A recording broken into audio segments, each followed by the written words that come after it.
My name is Almeda, 32 years old, and I was standing outside my parents' house, looking at the cars lining the driveway and the elegant decorations adorning the entrance.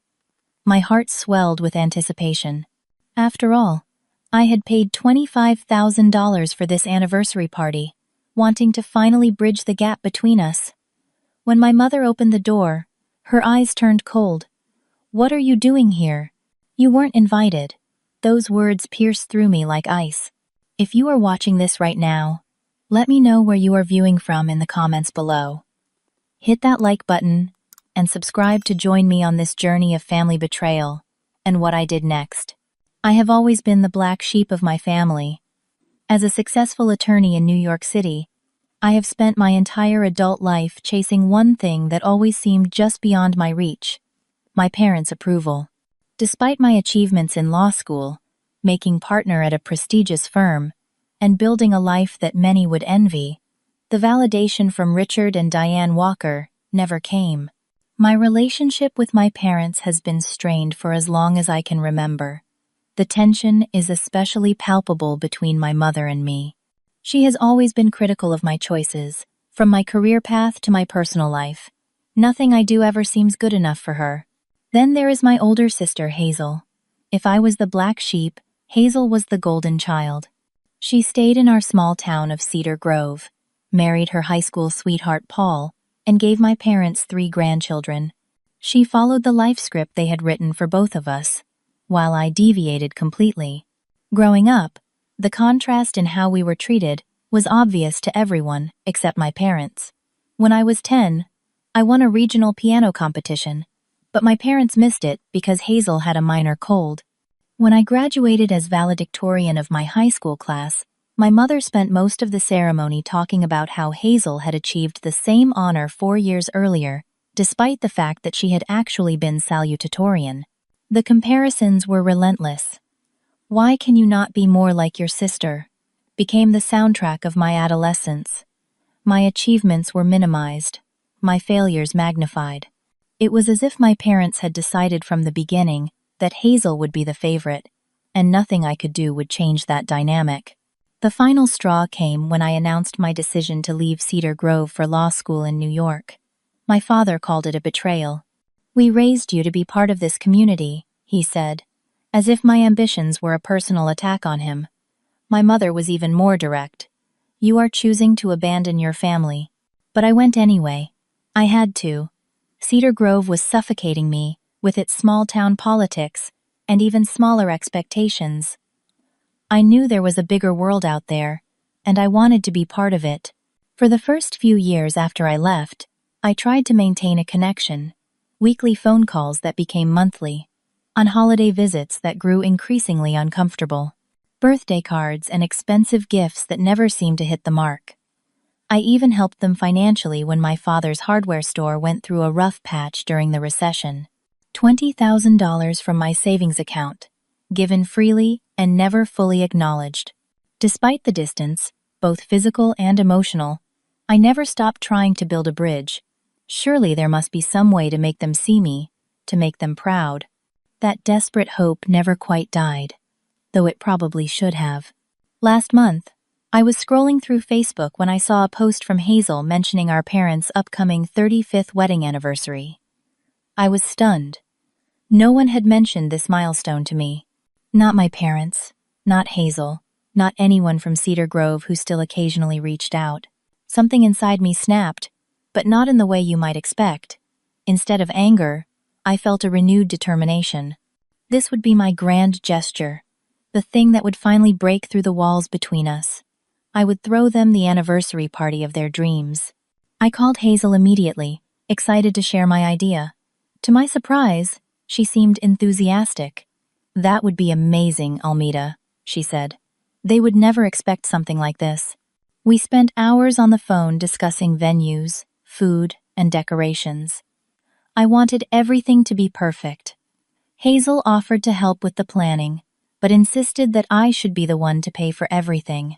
"You can afford it," she said, "and it would mean so much to them coming from you."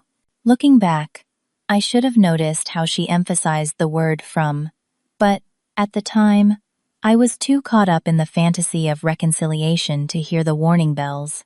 Hazel promised to keep the party a secret from our parents. "We will surprise them," she said.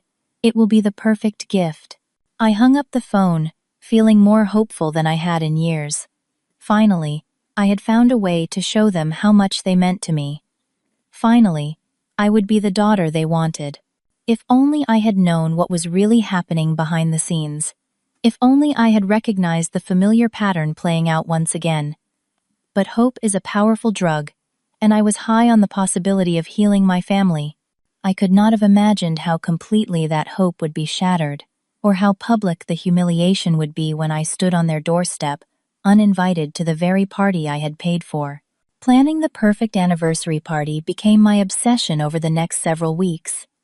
I was determined to create an event that would make my parents not just happy, but also proud to call me their daughter. I wanted everything to be absolutely perfect. After several lengthy discussions with Hazel, we decided on the ideal venue, the Lakeside Manor, a stunning Victorian-style villa overlooking Cedar Lake. My mother had once mentioned, during one of our rare civil conversations, that she had always dreamed of having an event there. "It is like something out of a romance novel," she had said with uncharacteristic wistfulness. "Your father proposed to me on that lakeshore, you know." I immediately contacted the venue and was thrilled to discover they had an opening on the exact date of my parents' anniversary. The rental fee was steep at $8,000 for the evening, but I did not hesitate. This was my chance to finally do something right in their eyes. Next came the catering. Hazel suggested Giovanni's, my parents' favorite Italian restaurant in Cedar Grove. They had celebrated every major family event there since before I was born. I arranged for a custom menu featuring all their favorites: stuffed mushrooms, chicken parmesan, and tiramisu for dessert. The catering bill alone came to $6,000, but I reasoned that authentic Italian cuisine made with premium ingredients was worth every penny. I hired a professional photographer, a string quartet for background music, and a local florist who created stunning arrangements of white roses and lilies, my mother's favorites. I even arranged for a custom cake, a 3-tiered masterpiece decorated with edible pearls and topped with a replica of my parents' wedding topper. The total cost quickly mounted to $25,000, practically emptying my savings account. But I convinced myself it was worth it. How could they not see my love and dedication after such a grand gesture? Throughout the planning process, I had regular calls with Hazel to coordinate details. She would be my eyes and ears on the ground in Cedar Grove, ensuring everything went smoothly while keeping the party a surprise from our parents. But as the weeks progressed, I began noticing troubling signs. Hazel became increasingly difficult to reach. She would take days to respond to my texts, and often missed our scheduled calls, citing vague excuses about being busy with the kids or having poor reception at her house. When I asked to see the guest list, wanting to make sure all the important people from my parents' lives were included, Hazel became oddly defensive. "I have it under control," she insisted. "You do not need to micromanage everything from New York." Her tone hurt me, but I backed off. I did not want to create tension when we were finally working together on something meaningful. Besides, she was right that she knew better who should be invited. I had been gone from Cedar Grove for over a decade. As the date approached, I sent the first payment to the event planner, a woman named Bethany, whom Hazel had recommended. $10,000 as a deposit, with the remainder to be paid on the day of the event. I received a polite thank you email from Bethany, confirming receipt and assuring me everything was on track. But something felt off. Whenever I asked for specific details about the preparations, Hazel would provide only vague assurances. "Everything is taken care of," she would say, quickly changing the subject. My uneasiness grew when I noticed Hazel had created a Facebook event for the party, but had not added me to it. When I mentioned this, she claimed it was an oversight and promptly added me, but I could not shake the feeling that something was wrong. 2 weeks before the party, I still had not received a detailed schedule or confirmation of all the arrangements. My calls to Bethany went straight to voicemail, and her emails became increasingly brief and non-specific. All proceeding as planned, she wrote in response to my list of questions. Hazel has provided all necessary instructions. That was when the knot of anxiety in my stomach tightened. Why was Bethany taking instructions from Hazel when I was the one paying for everything? I tried calling Hazel again, but she did not pick up. Instead, she texted me, "Super busy with party prep.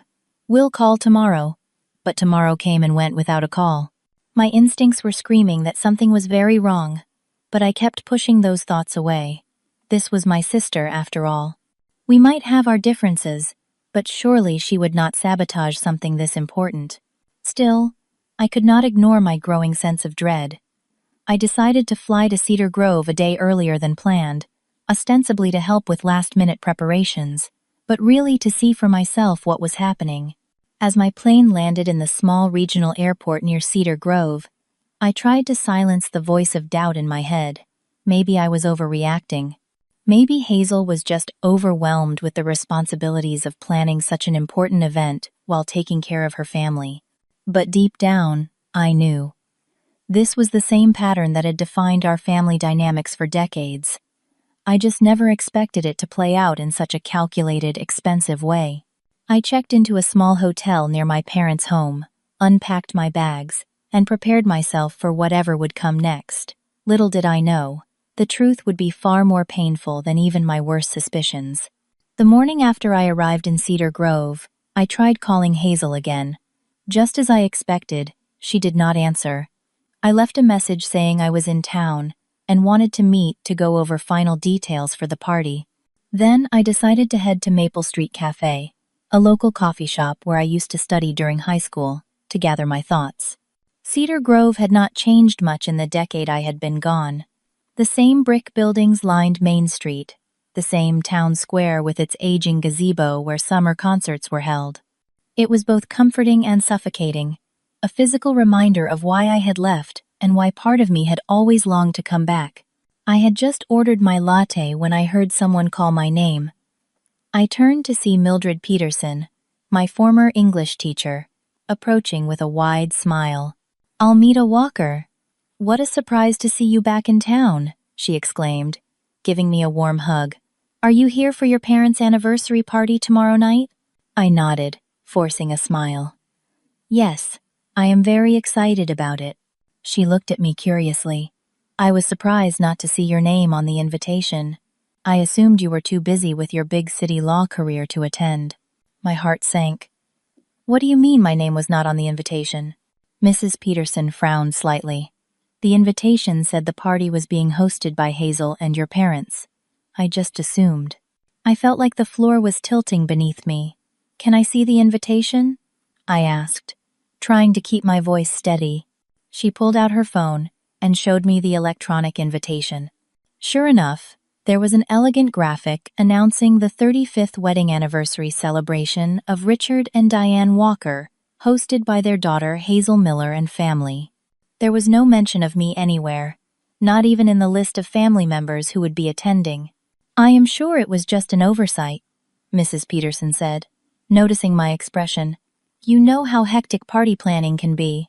I mumbled some excuse and hurried out of the cafe, my coffee forgotten on the table. Once outside, I leaned against the brick wall, trying to catch my breath. This could not be happening. There had to be some explanation. With shaking hands, I pulled out my phone and searched for the party on Facebook. I found it easily enough the event Hazel had reluctantly added me to a few weeks earlier. But now, looking more carefully at the details, I saw that it was described as a surprise anniversary celebration for Richard and Diane Walker, lovingly organized by their daughter Hazel. The comment section was filled with praise for Hazel's generosity and thoughtfulness. "Such a wonderful daughter," one person wrote. "Your parents are so lucky to have you," wrote another. I felt physically ill. Scrolling through the guest list, I saw dozens of familiar names: family friends, relatives, my parents, church friends, but mine was conspicuously absent. I had been removed from the guest list of the very party I was paying for. In a daze, I walked back to my hotel room and opened my laptop. I pulled up my email correspondence with Bethany, the event planner, and reviewed the contracts I had signed. Everything was in my name. All the payments had come from my account. There was no mention of Hazel anywhere in the official documentation. I called Bethany again, and this time she answered, sounding surprised to hear from me. Almeda? I did not expect to hear from you directly. Hazel handles all the communication. Bethany, I said, struggling to keep my voice level, I need you to clarify something for me. Who is officially hosting this party? There was an uncomfortable pause. Well, the contract is in your name, and you are the one paying for everything. But Hazel told me you wanted her to be the official host, since you could not be here to plan things in person. And did Hazel tell you I would not be attending? Another pause, longer this time. She said you had an important case that would prevent you from coming. She said you were disappointed, but that you had arranged this party as your gift since you could not be here in person. The betrayal was so complete, so calculated, that for a moment I could not speak. My own sister had systematically erased me from an event I had conceived and paid for, positioning herself as the generous, devoted daughter, while painting me as the absent, career-obsessed one who could not be bothered to attend. I thanked Bethany for her honesty and ended the call. Then I did something I should have done weeks ago. I called my sister and demanded answers.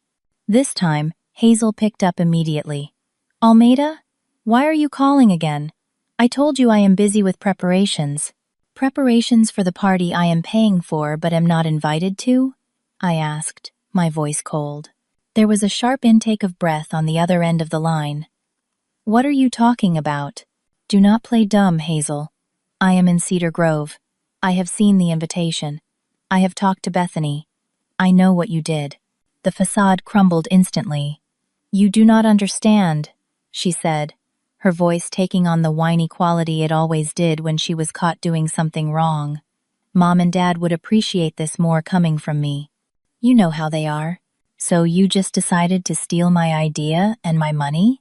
To pretend this was all you're doing? To explicitly uninvite me from the party I am funding? I did not uninvite you, she protested weakly. I just did not include you in the guest list. There is a difference. A difference that means I would not be there to contradict your story of being the perfect, generous daughter, I replied, the pieces falling into place. This was never about giving our parents a wonderful anniversary. This was about you getting the credit, the praise, the gratitude. As always. That is not fair, Hazel said. I did most of the actual work. All you did was write a check. Anyone can do that. Her words hit me like a physical blow. A $25,000 check, Hazel. Money I saved for years.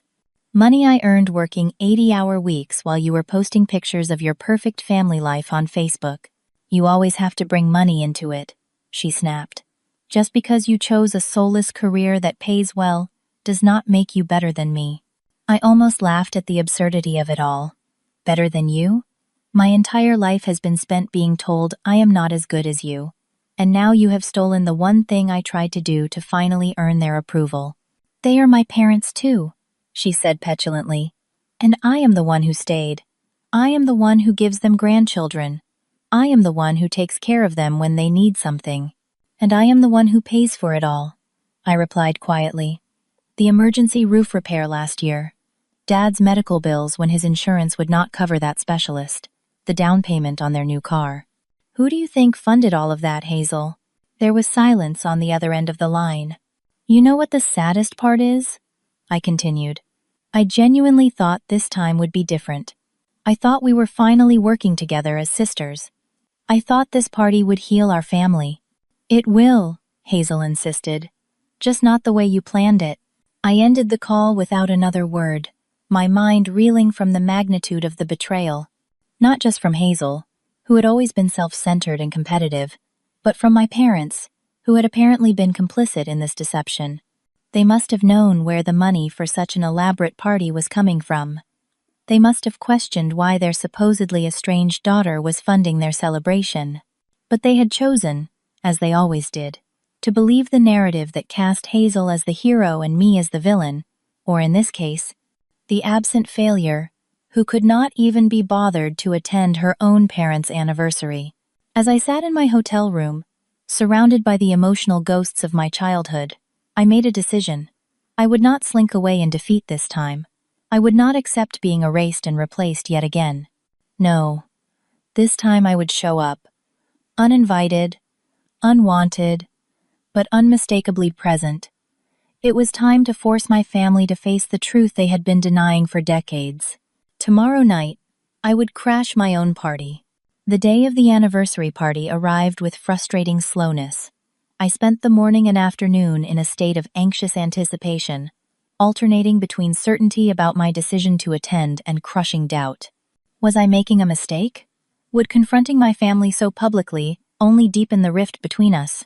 But then I would remember the invitation that deliberately excluded me, the Facebook event listing my sister as the generous host, and the $25,000 of my money being used to fund a celebration I was not welcome to attend. And my resolve would harden once again. I spent extra time getting ready, determined to look my absolute best.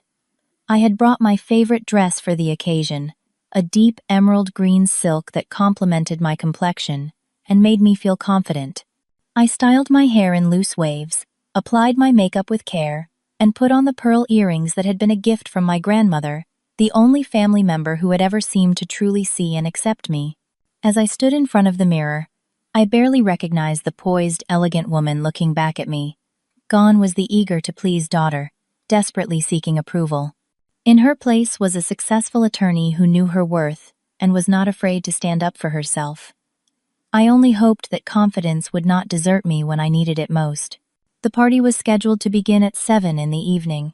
I decided to arrive at 8, when things would be in full swing. The drive to the lakeside manor felt surreal, like I was floating above myself, watching this drama unfold from a distance. I parked my rental car at the far end of the lot, giving myself a moment to gather my courage before approaching the venue. Through the large windows, I could see the party in progress. Twinkling lights hung from the ceiling, creating a magical atmosphere. Flowers adorned every table, exactly as I had specified in my conversations with the florist. The string quartet played in the corner, the music just barely audible from where I stood. And there, in the center of it all, were my parents. My father, Richard, looking distinguished in a dark suit. My mother, Diane, resplendent in a blue dress that brought out her eyes. They were smiling, accepting congratulations from a circle of friends, looking happier than I had seen them in years. Next to them stood Hazel, playing her role perfectly. The devoted daughter who had arranged this beautiful celebration, graciously accepting compliments on her generosity and thoughtfulness. For a moment, watching them through the window, I almost turned back. They looked so happy, so perfect together. The three of them, the real family unit. Maybe Hazel was right. Maybe this was how it should be. But then I remembered all the years of emotional neglect, the constant comparisons, the dismissal of my achievements. I remembered how it felt to be told I was not welcome at an event I had paid for. And I knew I could not walk away. I took a deep breath, straightened my shoulders, and walked through the doors of the Lakeside Manor. The reaction was immediate. Conversations faltered as people recognized me. Mrs. Wilson, my mother's oldest friend, stopped mid-sentence, her champagne glass frozen halfway to her lips. Mr. Thompson, my father's fishing buddy, quickly looked away, suddenly fascinated by the pattern on the tablecloth. I moved through the crowd with deliberate steps, feeling the weight of every stare. Some guests looked confused, others uncomfortable, a few openly hostile. I heard whispers. What is she doing here? I thought she could not make it. Did Hazel know she was coming? And then I was standing in front of them, my parents and Hazel. The expression on my mother's face shifted from confusion to displeasure in the span of a heartbeat. My father looked away, unable or unwilling to meet my eyes. Only Hazel seemed unsurprised, though her face had paled considerably. Almeida, my mother said, her voice carrying that familiar note of disapproval. "What are you doing here? You were not invited." The words hung in the air between us, a public rejection that silenced the nearby conversations. Everyone was watching now, witness to this family drama playing out in real time. "I know," I replied, keeping my voice steady despite the pain lancing through me. "I found that odd, considering I paid for all of this." My mother blinked, confusion momentarily replacing her coldness. "What are you talking about?" "The venue, the food, the music, the flowers, all of it. $25,000 from my account." Did Hazel not mention that detail when she was taking credit for arranging this celebration?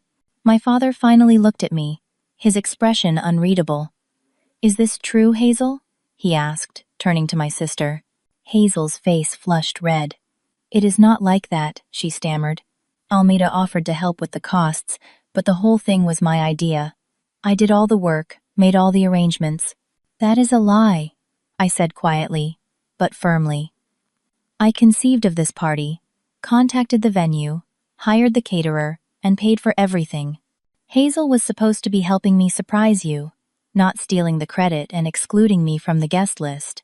"You are just jealous," Hazel snapped, abandoning any pretense of civility. "You always have been.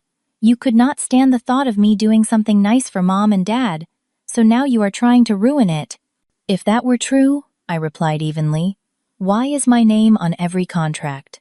Why did all the payments come from my account? Why did the event planner think I could not attend because I was too busy with work, not because I was deliberately uninvited by my own sister?" A murmur ran through the watching crowd. This was turning into exactly the kind of public confrontation I had both feared and, on some level, wanted. The truth was finally coming out, exposed for everyone to see. My mother, ever concerned with appearances, tried to regain control of the situation. "This is not the time or place for this discussion, Almeida. You are causing a scene at our anniversary celebration." "The celebration I paid for," I reminded her. "The one you apparently knew I was funding but still chose to exclude me from." "We did not know," my father interjected, looking genuinely confused. "Hazel told us she had been saving for months to give us this party." I looked at my sister, seeing the panic in her eyes as her deception unraveled. "Is that what you told them, Hazel? That you somehow managed to save $25,000 on a teacher's salary while raising 3 kids? Did they actually believe that?" "You are not welcome here," my mother interrupted, her voice cold and final. "You are not going to ruin our special day with your accusations and your drama. Please leave, Almeida." I stood there, surrounded by people who had known me my entire life, being publicly rejected by my own mother at an event I had poured my heart and finances into. The humiliation was complete, the pain almost unbearable. But I refused to give them the satisfaction of seeing me break down. Instead, I straightened my shoulders, met my mother's cold gaze, and said simply, "Understood." Then I turned and walked out of the lakeside manor, head held high despite the tears threatening to spill from my eyes. I had wanted so desperately for this night to bring healing and reconciliation. Instead, it had only confirmed what I had always known, but tried to deny. In my family's eyes, I would never be enough, never be worthy, never truly be one of them. As I stepped into the cool night air, I felt something shift inside me. A lifetime of seeking approval and acceptance from people who were incapable of giving it suddenly seemed like a fool's errand. I had built my entire identity around being the rejected daughter, the one who needed to prove herself worthy of love. But standing there, with the sound of the party continuing without me, I realized I was done proving myself, done seeking validation from people who had shown, time and again, that they were not capable of seeing my worth. It was time to stop being a victim of my family's narrative, time to take control of my own story. And as I walked to my car, a plan began to form in my mind.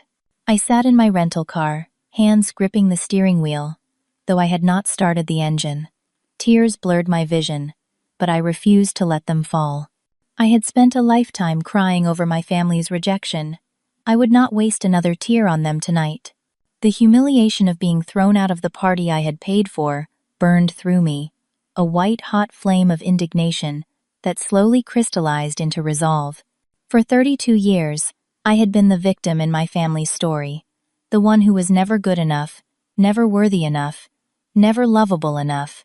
But I was not that scared little girl anymore. I was Almeda Walker, attorney at law, a woman who had built a successful life on her own terms. I did not need their approval to validate my existence. With sudden clarity, I realized I had one power they could not take away from me: the power of my own money. The very thing Hazel and my parents had been happy to take advantage of while continuing to reject me. I pulled out my phone and opened my banking app.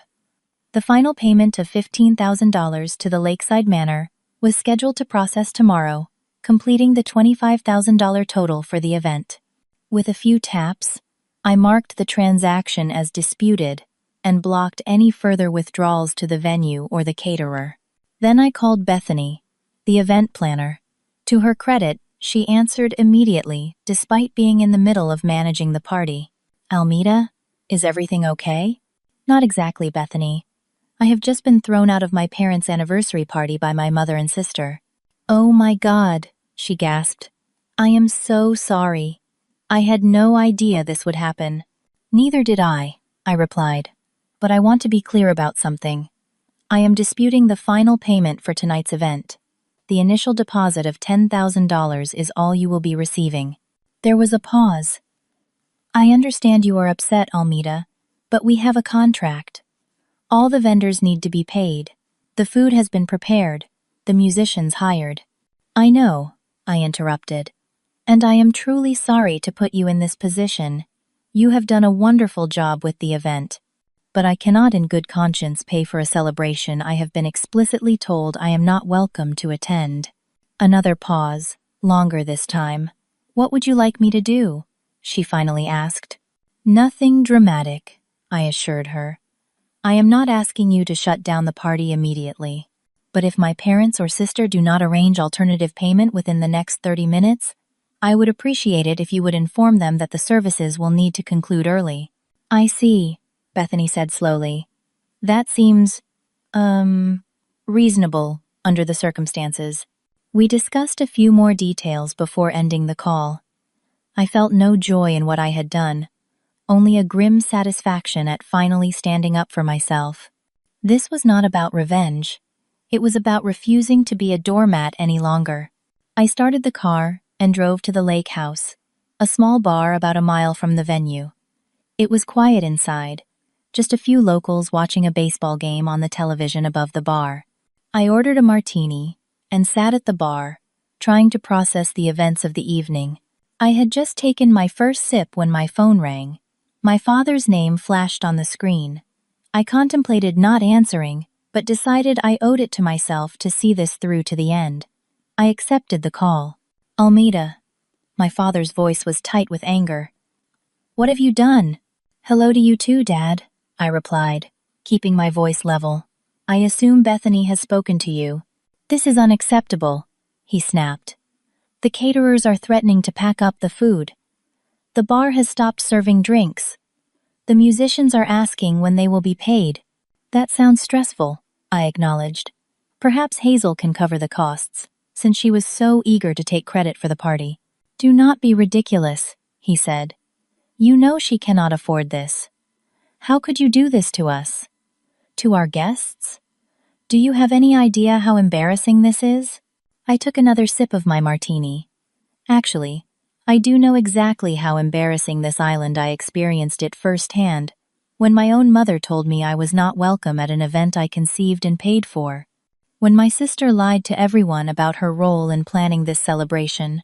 When my family, once again, showed me exactly where I stand in their priorities. "That is not fair," my father protested, but with less conviction. "No, it is not," I agreed. "None of this is fair. It has not been fair for 32 years. I heard my mother's voice in the background, demanding that my father give her the phone. There was a rustling sound, and then her sharp tone cut through the line. "Do not tell me this is true. Are you actually sabotaging our anniversary party because your feelings were hurt? How dare you? How dare I?" I repeated. A lifetime of suppressed anger finally finding its voice. How dare I expect to be treated with basic respect by my own family? How dare I object to being publicly humiliated and thrown out of an event I paid $25,000 for? How dare I finally stand up for myself after decades of being treated like I am worth less than Hazel? You have always been so dramatic, my mother dismissed, always making everything about you. This party was supposed to be my gift to you, I replied, a gesture of love and reconciliation, and you and Hazel turned it into yet another opportunity to reject and humiliate me. So yes, I am withdrawing my financial support. If that makes me dramatic, so be it. You will transfer that money right now, my mother demanded. Our guests are waiting. This is completely unacceptable behavior. No, I said simply. I will not. What do you want, Almeida? My father's voice returned, sounding tired. An apology? Fine. We are sorry you felt excluded. Is that enough? What I want, I said slowly, is for you both to acknowledge what has happened here. I want Hazel to admit to everyone that this party was my idea and my money, not hers. I want you to recognize that I have been trying to win your approval my entire life, while you have consistently favored my sister regardless of what either of us did.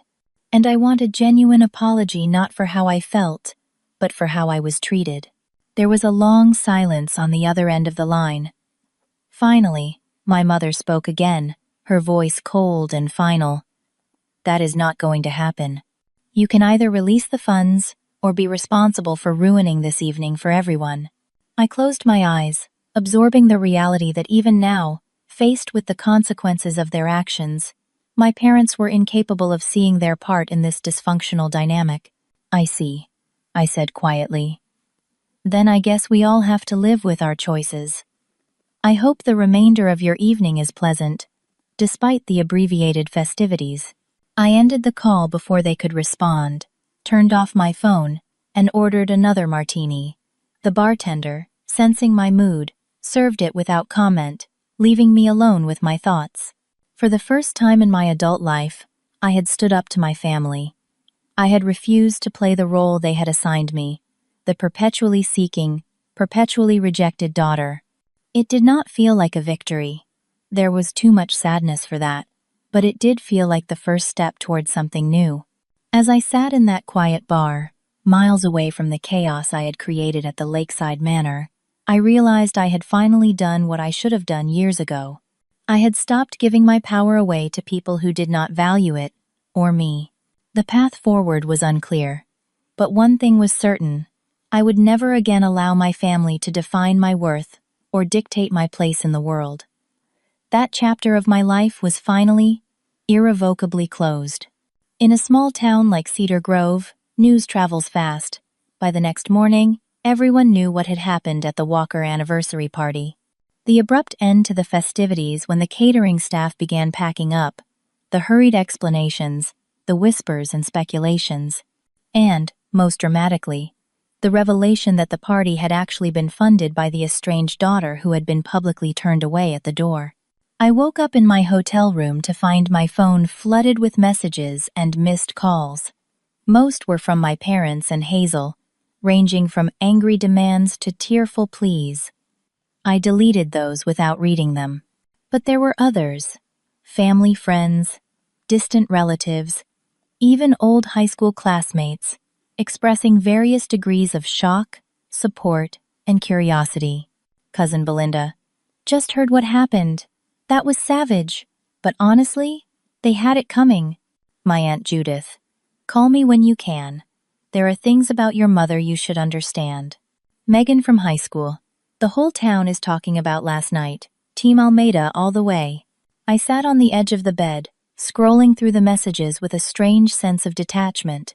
For so long, I had worried about what these people thought of me.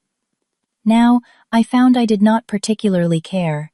Their opinions, positive or negative, no longer defined me. I ordered room service breakfast and contemplated my next steps. My original plan had been to stay in Cedar Grove for 3 days, the day before the party, the day of, and the day after. Now, I considered changing my flight and returning to New York immediately. What was the point of staying? But something held me back. Running away now would feel too much like conceding defeat, like giving my family the last word yet again. Besides, there was a part of me, a small but persistent voice, that wondered if this dramatic confrontation might actually lead to some kind of resolution. I was finishing my coffee when there was a knock at my door. I opened it to find Evelyn, my mother's younger sister, standing in the hallway. "Aunt Evelyn," I said, genuinely surprised. "What are you doing here?" "Can I come in?" she asked, her expression serious. "We need to talk." I hesitated, then stepped aside to let her enter. Aunt Evelyn had always been kind to me, but she had never intervened in the family dynamics or openly taken my side against my mother. "How did you know where to find me?" I asked, as she settled into the armchair by the window. "Cedar Grove has exactly 2 hotels, Almeida," she said with a small smile. "It was not exactly detective work. Besides, everyone is looking for you this morning." I sat on the edge of the bed, facing her. "I assume you have heard what happened." "The whole town has," she confirmed, though I suspect the versions circulating vary significantly depending on who is telling the story. "And what version are you here to tell me?" I asked, unable to keep the wariness from my voice. Aunt Evelyn sighed deeply. "None of them. I am here to tell you something that should have been shared with you years ago. Something that might help you understand, though not excuse why your relationship with your parents, especially your mother, has been so strained." I felt a flicker of both curiosity and apprehension. "What are you talking about?" "Your mother and your father," she began, then paused, seeming to search for the right words. "Their marriage was arranged, in a manner of speaking. Your grandparents strongly encouraged the match, because the Walkers had status in the community, and your mother's family needed that connection. She had other dreams. She wanted to be a teacher, to travel, but that was not the path laid out for her." I frowned, trying to see the relevance. "What does this have to do with how they treated me?" "When your mother became pregnant with Hazel, it solidified her commitment to a life she had not fully chosen. But by the time you came along, 4 years later, the resentment had already taken root. Your father was often absent, building his business, leaving your mother alone with a young child and then a newborn. So I was a burden," I said flatly. "No," Aunt Evelyn corrected. "You were a reminder, a bright, independent, spirited reminder of everything she had given up. As you grew, your determination to forge your own path, to leave Cedar Grove, to build a career on your terms, it was like watching a version of herself that she had suppressed, and that was painful for her." I sat with this information, turning it over in my mind. So she resented me for having the courage to do what she could not. Aunt Evelyn nodded slowly. "I believe so, yes. Though I do not think she has ever admitted this to herself. It was easier to favor Hazel, who followed the traditional path, who validated your mother's choices by making the same ones." "That explains some things," I acknowledged, "but it does not excuse decades of emotional neglect, or what they did last night." "No, it does not," Aunt Evelyn agreed. "Nothing excuses that. I am not asking you to forgive them, Almeida. I just thought you deserved to know that the problem was never really about you. It was always about them, about your mother's regrets, and your father's complicity in maintaining the family dynamic that kept her trapped." We talked for another hour, Aunt Evelyn filling in gaps in my understanding of my family history, offering a perspective I had never considered. It did not heal the wound of last night's humiliation, but it did provide a context that made it slightly less personal, slightly more comprehensible. After Aunt Evelyn left, I decided to extend my stay in Cedar Grove for one more day. There were still conversations to be had, even if they were difficult ones. That afternoon, as I was returning from a walk around the town, my phone rang. It was Hazel. After a moment's hesitation, I answered. "What do you want, Hazel?" "We need to talk," she said, her voice lacking its usual confident edge. "In person. Please." I agreed to meet her at a small park near the hotel, a neutral territory away from prying eyes. When I arrived, she was already there, sitting on a bench, looking smaller and more vulnerable than I could remember seeing her in years. "Thank you for coming," she said as I sat beside her, leaving a deliberate space between us. "Say what you need to say," I replied, not unkindly but not offering any easy forgiveness either. "I am sorry," she began, the words coming out in a rush. "What I did was wrong. Taking credit for your party, excluding you from the guest list, lying to Mom and Dad, it was all wrong." "Why did you do it?" I asked, the question that had been burning in me since I discovered her deception. Hazel looked down at her hands. "Because I was jealous," she admitted. "You have this amazing career, this glamorous life in New York. You make more money in a month than I do in a year. Meanwhile, I am stuck in Cedar Grove, teaching 3rd grade and raising 3 kids on a tight budget. When you suggested this lavish party, something I could never afford to give them, I just snapped. So you stole it," I said bluntly. "You took my gesture and made it yours." "Yes," she whispered. And then it spiraled out of control. Once I started the lie, I could not figure out how to end it without everyone discovering what I had done. So I just kept going, hoping somehow it would work out. I shook my head, still struggling to understand the depth of her betrayal. And Mom and Dad? Did they really not know where the money was coming from? Hazel hesitated. "They suspected," she finally admitted. "They questioned how I could afford it on my salary. I told them I had been saving for years, and that some of the vendors were giving me special rates because of connections through the school. I do not think they fully believed me, but they wanted to. Because it was easier to accept your lie than to acknowledge my generosity," I concluded. "Probably," Hazel agreed, a flash of her old honesty breaking through. "You know how they are, especially Mom. She has spent so many years casting you as the villain in her story. She cannot see you any other way." We sat in silence for a few moments, the weight of decades of family dysfunction hanging between us. "What happens now?" Hazel finally asked. "I do not know," I answered truthfully. "I am not sure there is a way forward from this." "There has to be," Hazel insisted. "You are my sister. Despite everything, I do love you, Almeda." I looked at her, this woman who had been both my closest ally and my fiercest competitor throughout childhood. "Love should not look like what happened last night," I said quietly. "I know," she whispered, "but maybe it can look different going forward, if you are willing to try." I did not commit to anything that day, but I did agree to one more conversation before leaving town. A conversation with all of them, my parents and Hazel, together. We met the next morning at a small cafe on the outskirts of town, away from the gossip and stares of Cedar Grove proper. My mother looked like she had not slept. My father appeared aged by 10 years overnight, and Hazel was uncharacteristically subdued. The conversation was difficult, painful, with moments of defensive anger from my mother and attempts at peacemaking from my father. But beneath it all, there was something new, an acknowledgement, however reluctant, that they had treated me unfairly not just at the party, but throughout my life. "I do not understand why you could not just be happy with the life we wanted for you," my mother said at one point, unwittingly revealing the heart of the issue. "Because it was not the life I wanted for myself," I replied. "And parents are supposed to love their children for who they are, not who they wish them to be." My father, in a rare moment of insight, added, "We failed at that, with both of you, in different ways. It was not a perfect reconciliation. There were no tearful embraces or promises that everything would be different now. But it was a beginning, a crack in the facade of denial that had defined our family for as long as I could remember."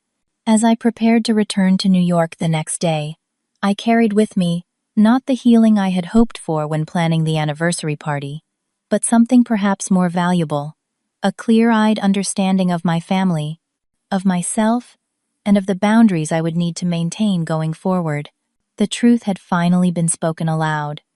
Whether it would lead to genuine change remained to be seen, but at least now, we were all starting from a place of honesty rather than illusion. And for the first time in my life, I was no longer seeking their approval or validation.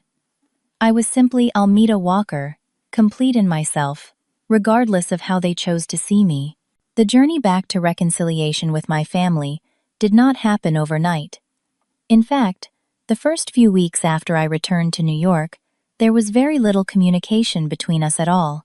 I threw myself into my work at the law firm, taking on extra cases and staying late at the office rather than facing the empty silence of my apartment and the thoughts that would inevitably turn to Cedar Grove. But slowly, tentatively, connections began to rebuild. First came an email from my father, a brief, awkwardly worded note asking how I was doing.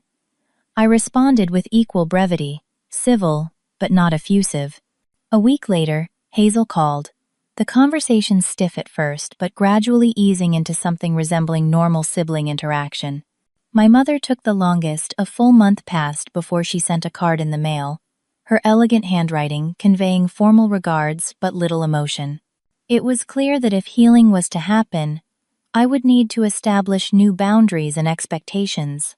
During a video call with Hazel, I outlined what I needed from our relationship moving forward: honesty, respect for my choices, and an end to the competitive dynamic that had dominated our interactions since childhood. I cannot keep trying to win a game where the rules are designed for me to lose, I told her. Either we relate to each other as equals, or we do not relate at all. To her credit, Hazel seemed to understand.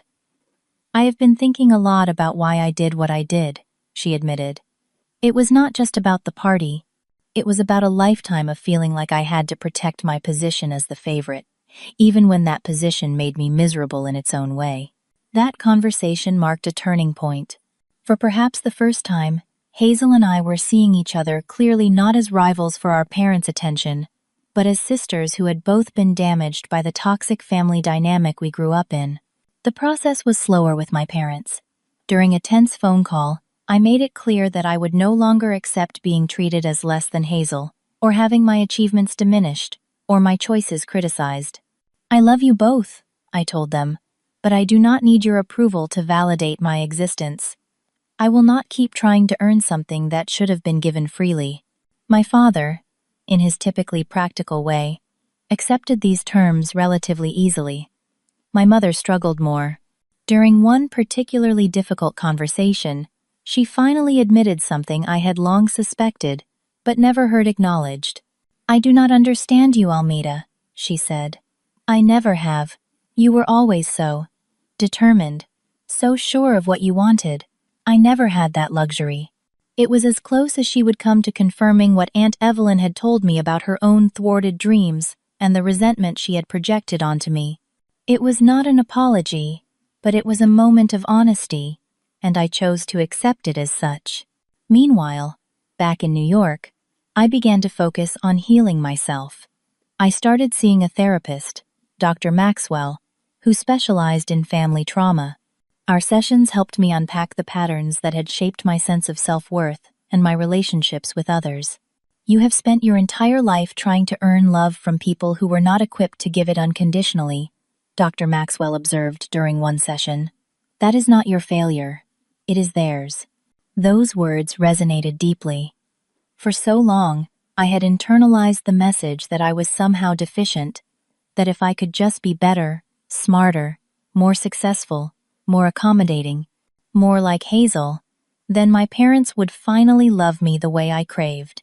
Recognizing the fundamental flaw in that thinking was both liberating and profoundly sad. I also began to invest more intentionally in my chosen family, the friends and colleagues who had supported me without conditions or competitions, Sunday brunches with Natalie and Sarah, my law school friends, weekly tennis matches with Derek, a fellow attorney at my firm, movie nights with the self-proclaimed Misfits Club, a group of transplants to New York who, like me, had complicated relationships with their families of origin. These connections, based on mutual respect and genuine affection rather than obligation, reminded me that I was worthy of love exactly as I was. They helped fill the void that my family's conditional acceptance had created. 4 months after the anniversary party debacle, I received an unexpected invitation. My parents wanted me to join them and Hazel for a weekend, at a lake house rental, a neutral location where we could spend time together without the weight of Cedar Grove memories and judgments. My initial reaction was reluctance. Was I ready to spend concentrated time with the people who had hurt me so deeply? Dr. Maxwell encouraged me to consider it, but with clear boundaries in place. You can test the waters without diving in completely, she advised. Set limits on the time you will spend there. Have your own transportation. Know that you can leave if it becomes too much. With those safeguards in mind, I agreed to the gathering. The weekend was not perfect by any means. There were moments of tension, old patterns threatening to reassert themselves. But there were also glimpses of something new. My father asking thoughtful questions about my work. My mother complimenting my handling of a difficult conversation without adding a comparison to Hazel. Hazel herself sharing her struggles with parenthood without framing it as a sacrifice I had selfishly avoided. Small steps, but significant ones. 6 months after the party, we gathered again, this time for Thanksgiving. I hosted in my New York apartment, the first time my parents had visited my home in nearly 5 years.